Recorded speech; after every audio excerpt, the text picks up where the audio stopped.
Selamat pagi teman-teman semuanya.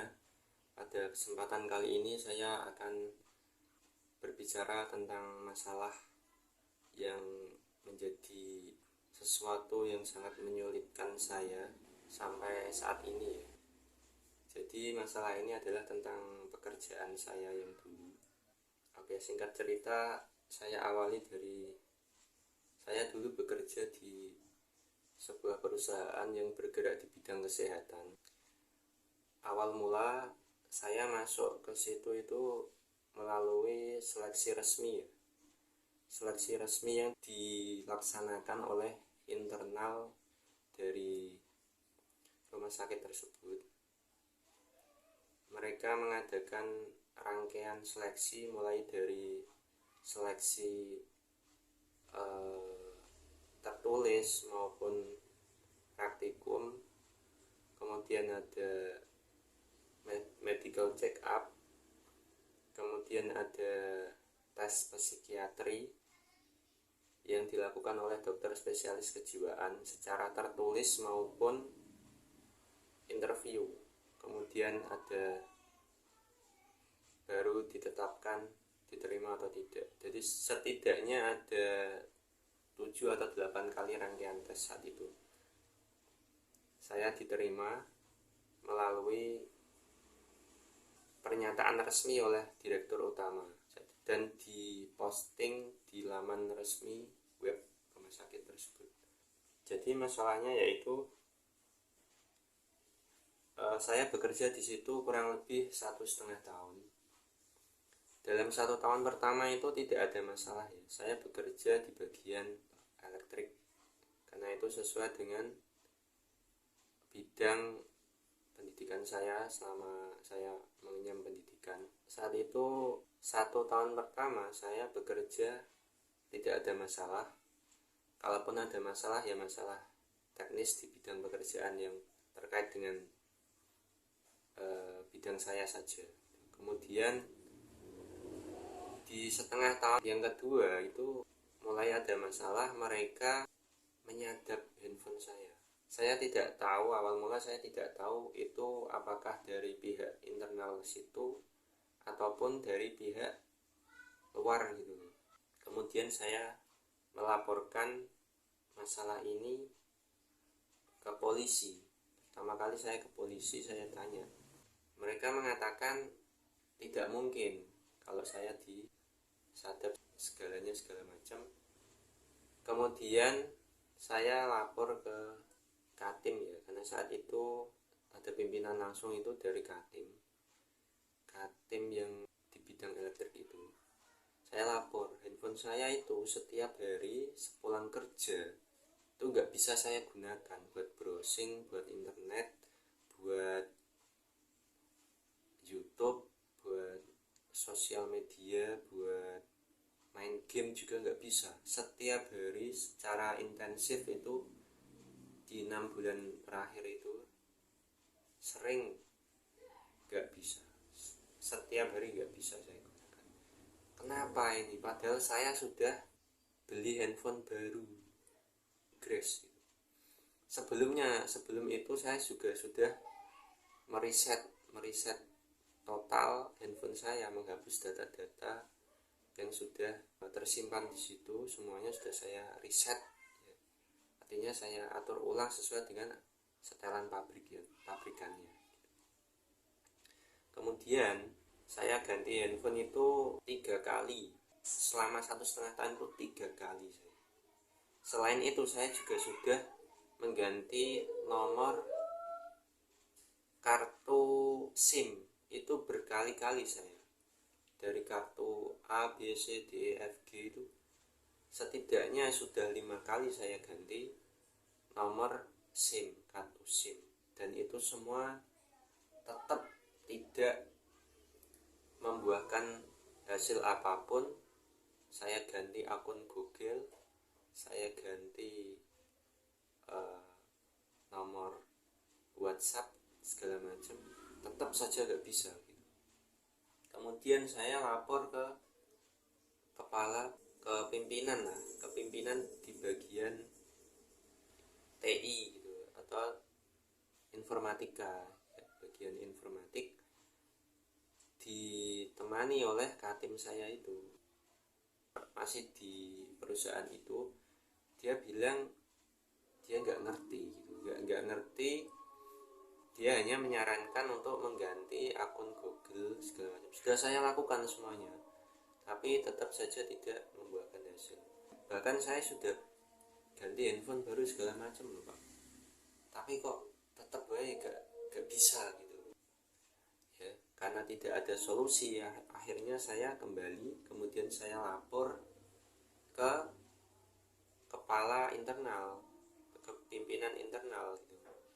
Dia juga mengatakan tidak tahu menau. Kemudian karena saya balik ke tempat saya kerja, ke kantor, ada rekan dari bagian lain pegawai situ juga yang menghampiri saya, dan dia menyatakan secara sadar kalau emang benar ada oknum rumah sakit itu yang menyadap handphone saya gitu. Saya udah bilang selama ini saya tiap hari, tiap malam pulang kerja saya nggak bisa gunakan ponsel saya. Dia menyatakan emang ada oknum situ yang menyadap handphone kamu gitu. Ini kan luar biasa. Padahal saya membuat perjanjian kerja di situ selama beberapa tahun itu tanpa ada embel-embel handphone saya boleh disadap. Saya tidak pernah melakukan kesalahan dalam pekerjaan saya. Saya selalu tertib, mulai dari absensi, kemudian pekerjaan juga clear, indikator hasil kinerja nilainya juga sangat bagus. Tidak ada alasan apapun dari mereka untuk mengganggu saya sebenarnya. Saya juga tidak pernah indisipliner, bermasalah mengganggu orang, tidak pernah sama sekali. Kemudian pada akhirnya tidak menemui solusi semuanya, saya lapor ke pimpinan yang kedua, masih di dalam satu kantor itu. Saya lapor ke beliau untuk minta tolong.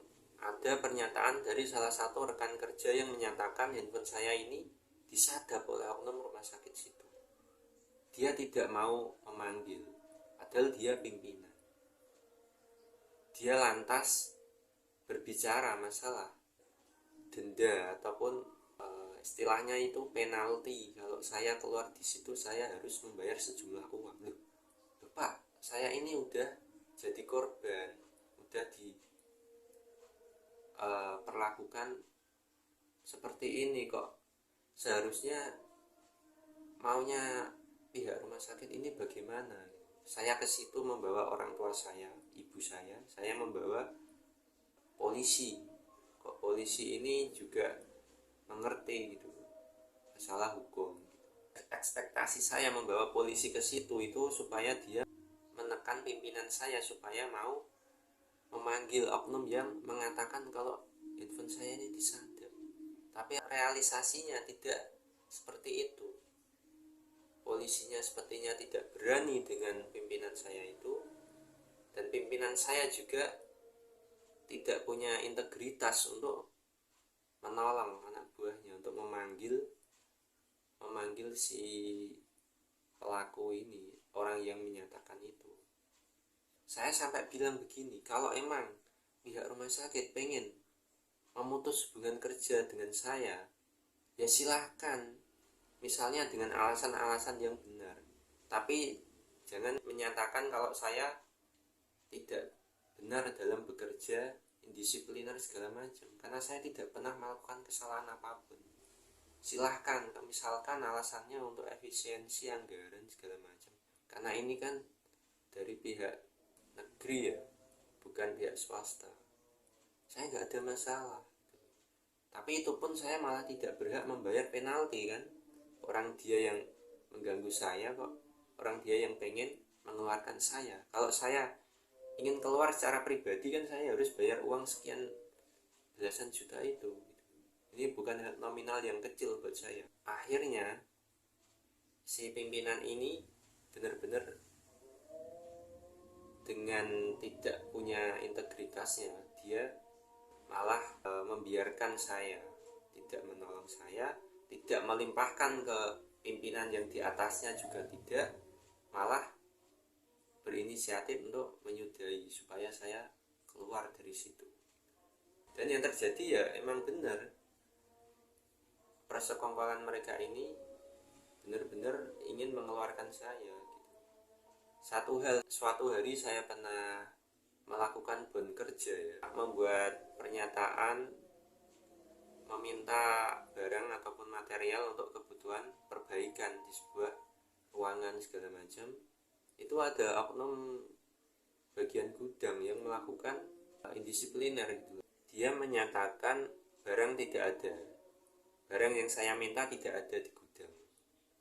Kemudian saya keluar, kemudian dipergoki oleh kepala penanggung jawab sarana.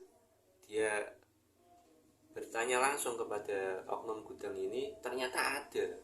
Spontanitas saya saat itu langsung marah saya. Katanya nggak ada barang kok, sekarang Anda bilang ada, maksudnya apa? Saya marah kayak gitu. Dia pikir, kamu pikir saya ambil barang itu, saya bawa pulang atau gimana? Enggak, saya nggak pernah melakukan seperti itu kan. Dan itu tahu itu pimpinan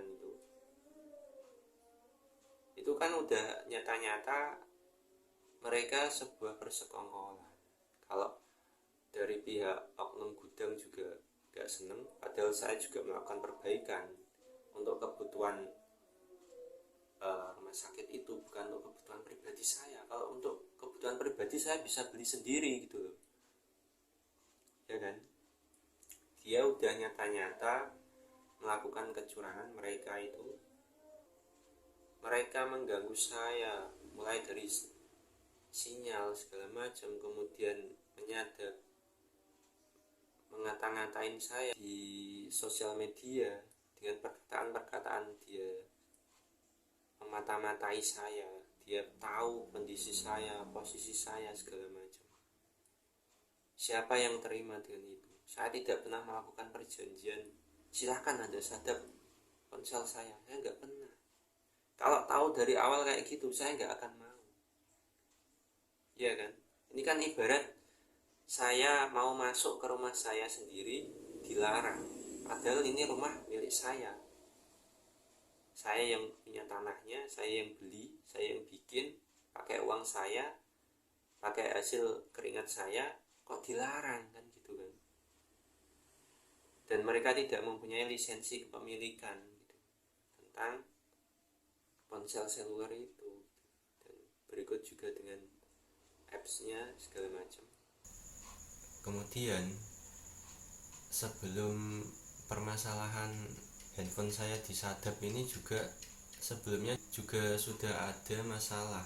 Saat itu ketika saya baru bekerja di situ kurang lebih 6 bulan, itu ada salah seorang dari rekan kerja ya, bagian lain itu, dia seorang katim. Dia membuat masalah dengan saya. Saat itu dia seperti menghina saya, dan saya marah waktu itu. Kemudian saya hampir saja menghajar orang ini, tapi orang-orang yang ada di kantor itu malah membela si orang ini gitu.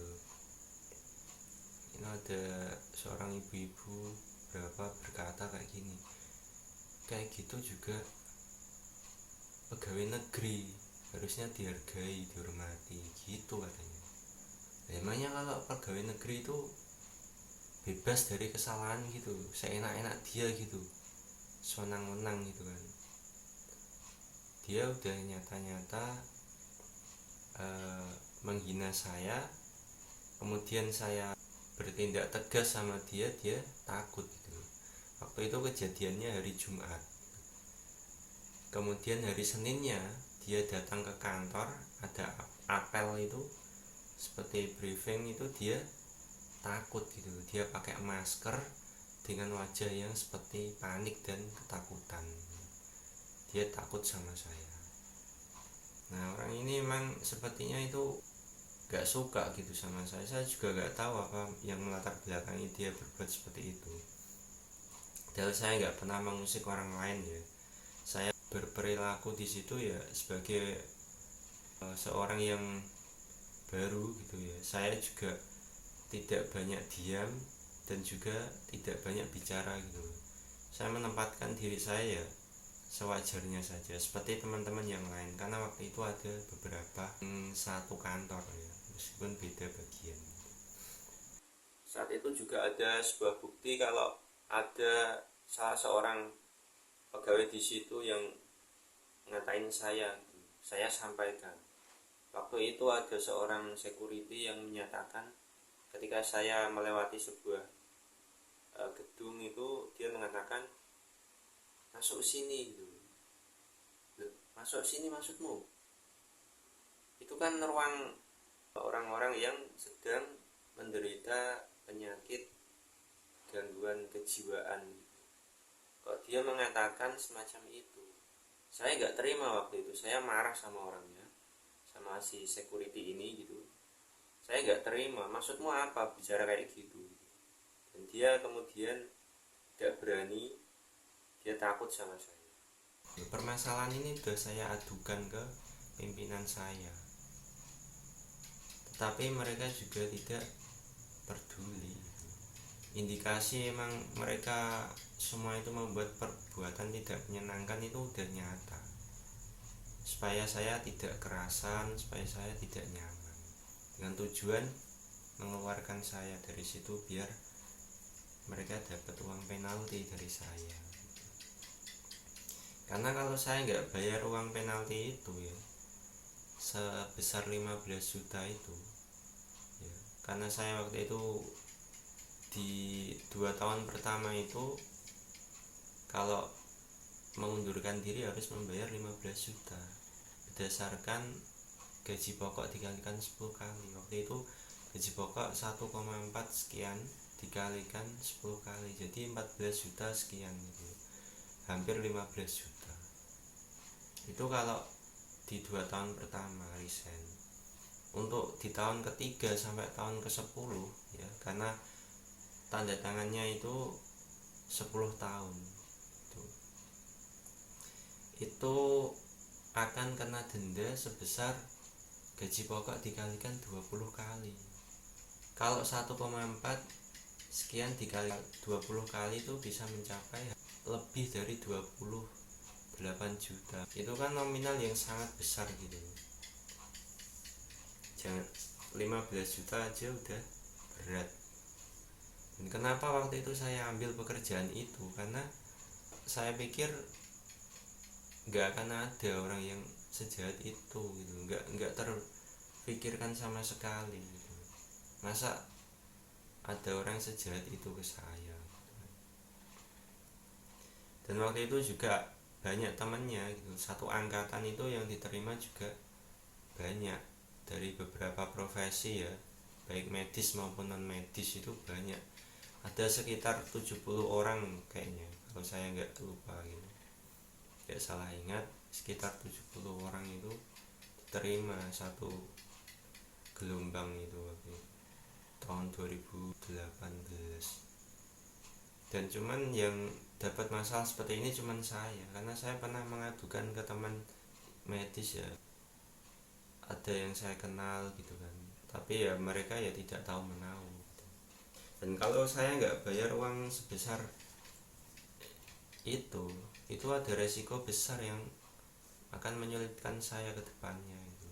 Pertama, saya kemungkinan ijazah saya tidak akan diberikan, dan yang kedua itu resiko saya akan kena fitnah dan segala macam suka-suka dia mereka itu.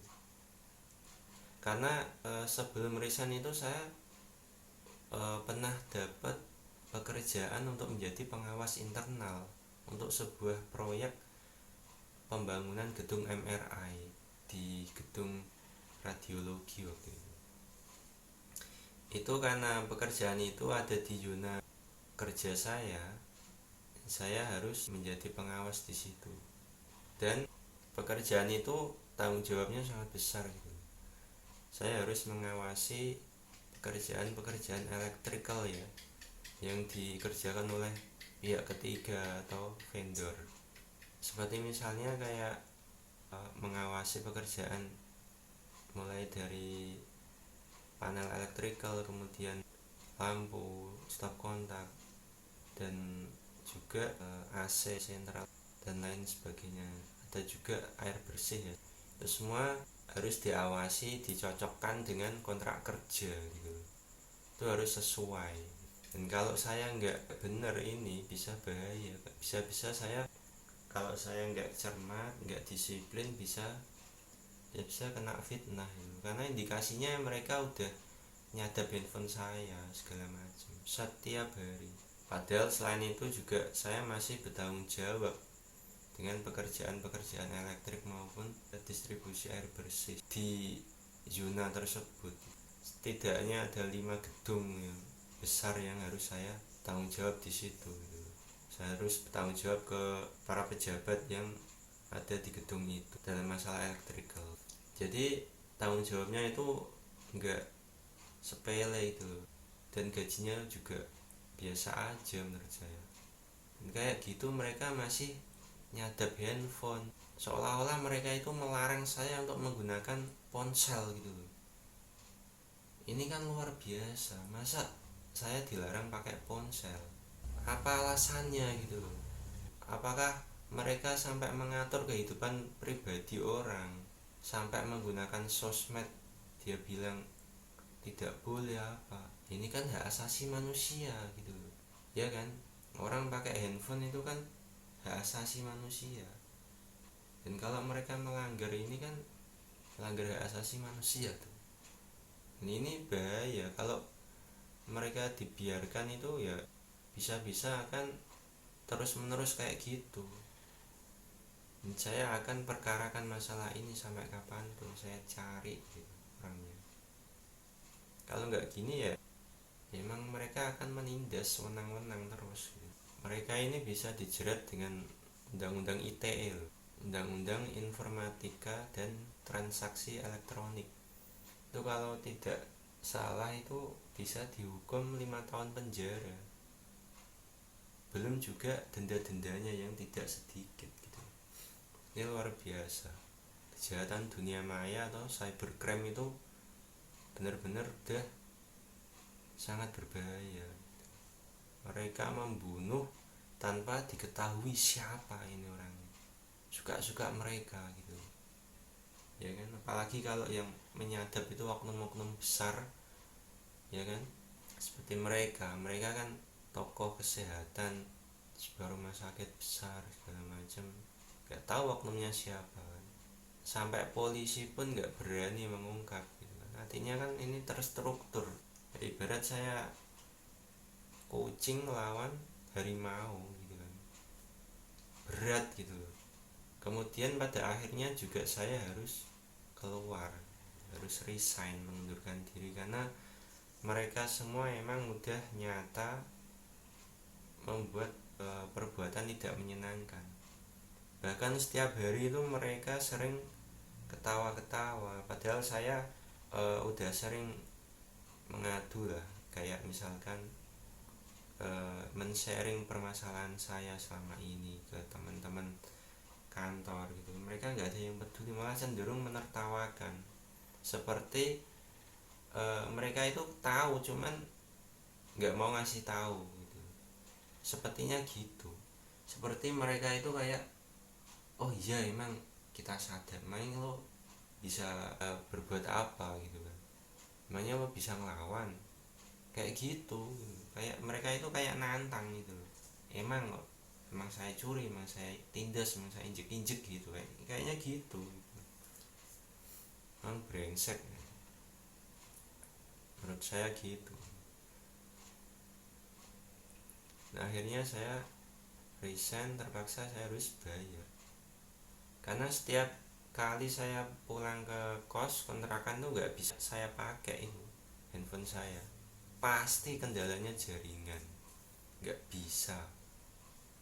jaringan seluler itu loh, nggak keluar. Padahal saya itu tinggal di kontrakan itu yang di kota itu, Semarang kota.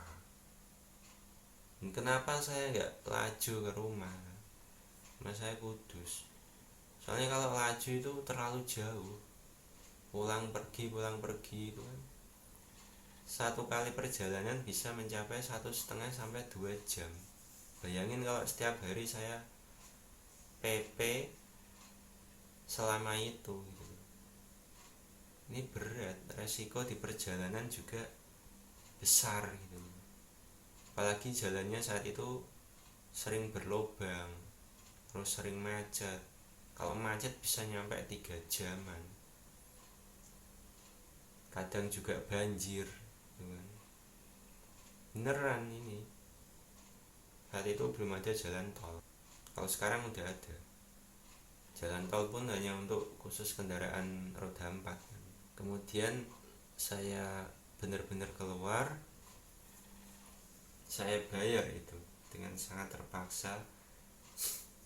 Soalnya kalau saya nggak bayar, saya bisa difitnah nanti. Dibilang saya misalkan ya, bilang korupsi atau apa. Kan saya jadi pengawas internal untuk pengadaan proyek gedung MRI. Padahal saya nggak pernah terlibat dalam masalah keuangannya kan. Kalau masalah pengawasannya emang iya, tapi kan untuk masalah uang kan nggak tahu. Kalau misalkan pengawasan pemasangan yang mereka kerjakan itu dari vendor udah sesuai belum nih sama kontrak kerjanya sekian, termasuk berikut dengan jumlahnya, kemudian merek segala macam, itu pun ada tanda tangan. Itu yang saya khawatirkan, kan namanya orang nggak tahu kan, dibilang ABC kan bahaya. Ataupun saya dibilang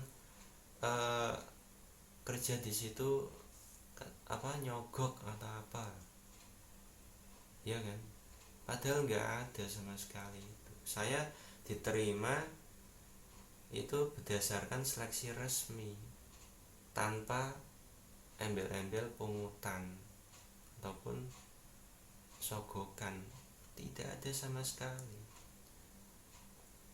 Itu resmi itu. Dan saya itu juga mengalahkan kandidat yang lain karena ada beberapa lowongan profesi itu yang tidak terisi meskipun ada pelamarnya gitu.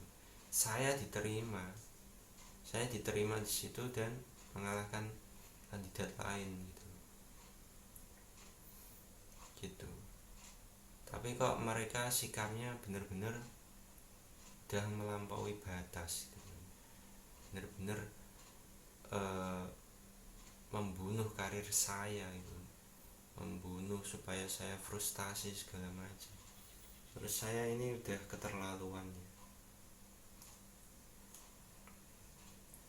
Orang-orang semacam ini ya semoga dapat balasan yang setimpal lah. Tidak ada kata yang pantas untuk orang-orang semacam ini selain ya kehancuran. Hancur sehancur-hancurnya untuk orang-orang semacam ini. Beneran benci saya.